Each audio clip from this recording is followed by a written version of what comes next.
It's deeply rooted in observation, and I'm always looking and noticing compositions that I will eventually get to. But I do memorize them, and then I will take my sketchbook in the field and study from observation. May sound strange, but everything I do has to do with the creative process. It's the way I move through the world. I used to be in the studio 9 hours a day. Since then, I got a horse. And I had to make the decision of either maintaining the studio or understanding how to ride. And I just closed the studio, and I actually closed with the thought that I've painted about life and now I'm going to live it. As the artist, as the person who's made the work, what do you hope that the viewer sees from that? I feel like my work now is very accountable.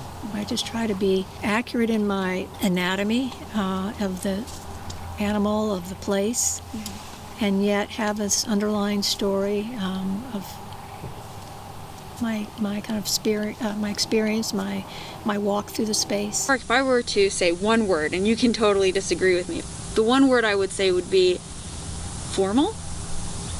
You know? Correct. When I make a fence in my paintings, I am so conscious. Well, I hear the consciousness comes from being at the stable, where they are very deliberate, because they are people that build fences and work with livestock, that I need the same space between one post and another that would make sense to them.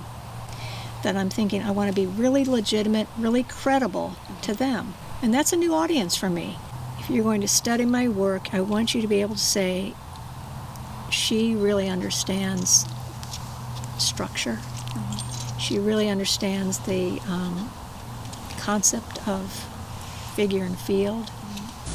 And you also teach, and so that's, did that change how you thought about your work, just the act of teaching?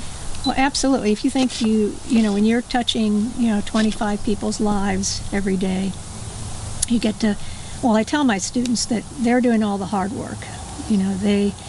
I come around and correct the things they're doing, but they've done all the work. And then, of course, teaching is an interesting way to learn about yourself, because you have to be articulate.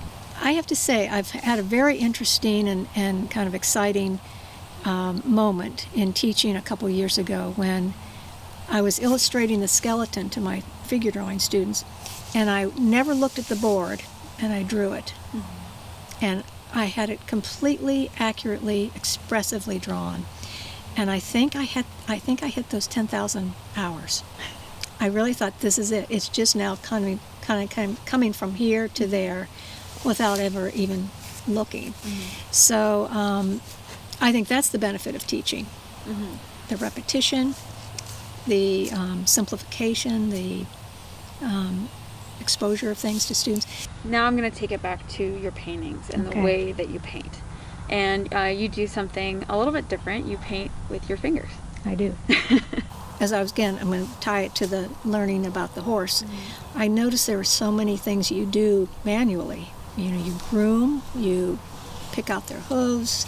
I did a lot of studies of bridling and what my hands looked like when I was holding the bridle. I just became much more conscious of my hands and their use around the horse.